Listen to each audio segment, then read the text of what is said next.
Hello friends, so this is August 26th, Lessons Learned Monday. Lessons I learned over the weekend leading worship. Now, I led worship twice last week. Couldn't be completely different scenarios. One was a Tuesday night Bible study, one of these kind of off the grid, not associated with the church, just an awesome charismatic leader that had gathered, 30, 40, some good friends from around, and they have a worship night once a month. They rent a restaurant that they clear out after it's closed, and I led worship there for 90 minutes, which is crazy. Acoustically, all of them looking at me while I led them worship. And then I led worship at an Anglican church in Athens, Georgia, which I've led there several times before. It's kind of a higher Anglican church, lots of the smells and bells. And wow, I learned a lot in this process. Even though I've done both these sorts of environments before, I'm thankful that I'm in a situation now where I'm able to see the church at large and understand that the sliver that you live in, that I live in, and maybe your local church is just a sliver of the way the world worships. So, you use electric drums, or you use tracks, or you use songs in these key, like the world of worship, the way the world worships is so grand and different.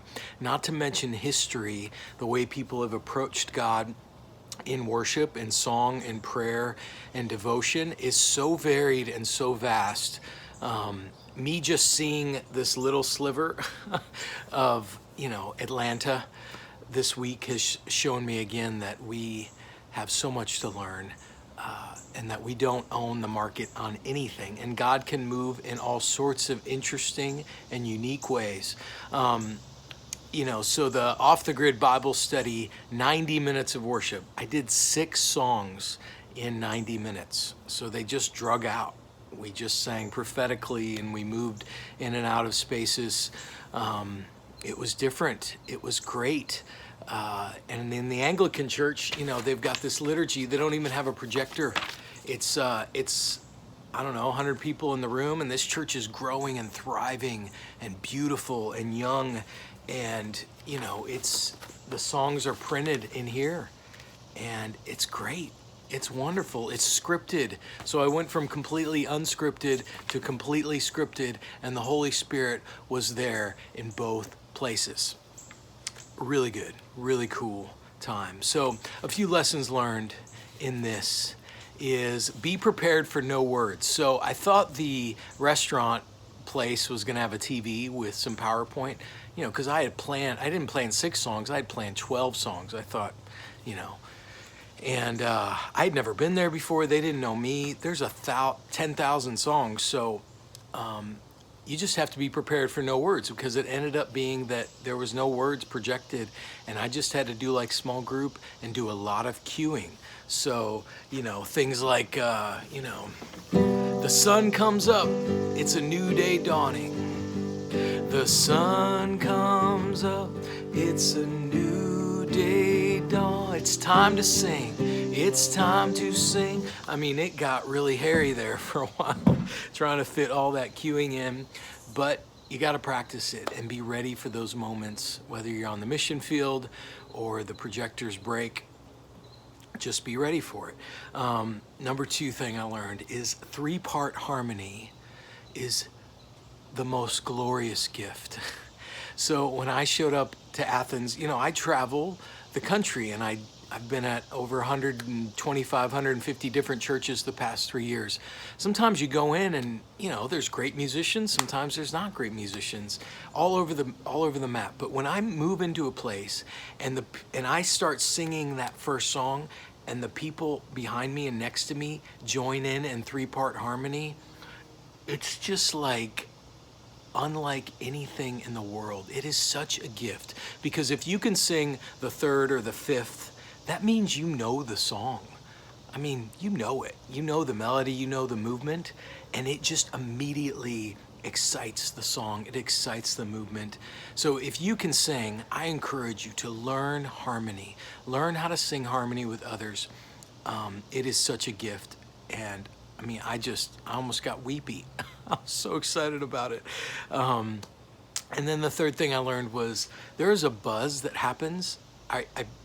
10 minutes into the sermon in the Anglican church, I recognized that, like, man, I'm still buzzing from just the 3 or 4 songs that we had done. And it just takes a minute for your heart rate to go down, for you to catch. So I thought, if there's 2 sermons, I'm going to sit in the second sermon because my heart rate's going to be down a little bit more, just to process it, because you almost don't get to process the sermon because you're still emotionally buzzing from leading. So my goodness, I'm so excited. I love the sliver of the sliver that we live in America, Southern America. I love that we express to Jesus like we do, and that we have this expression from, like, very free, charismatic Pentecostal to more structured. In the liturgical church, I have a few more gears that I could go emotionally that I just don't go there because the people don't go there, and it's perfectly okay. I saw the ladies, there were some ladies that were putting the Eucharist together. I listened to them obsess about how centered it was and how folded all the covers were. It reminded me of the same obsession that the keynote pro presenter people have about slides and lyrics, and it was interesting that it's the same care and concern for the liturgy. It's just in a different way, and it expresses itself in a different way. And that we have to, as worship leaders, be self-aware, but also be aware of our surroundings and know how to play and serve different situations, and not bring my liturgy thing to the punk rock Bible study and not bring my punk rock thing to the liturgy. Bring a little bit of each of those flavors, sure, but don't try to own the situation for yourself, but walk in and be hospitable to just be willing to work within the situation that you're in. So, lessons learned. Had a great time. Thanks, guys. Please tag your friends if you've got friends in charismatic streams or liturgical streams or evangelical streams. Please tag them and just share these videos. Be so helpful for me. Thank you so much. Take care.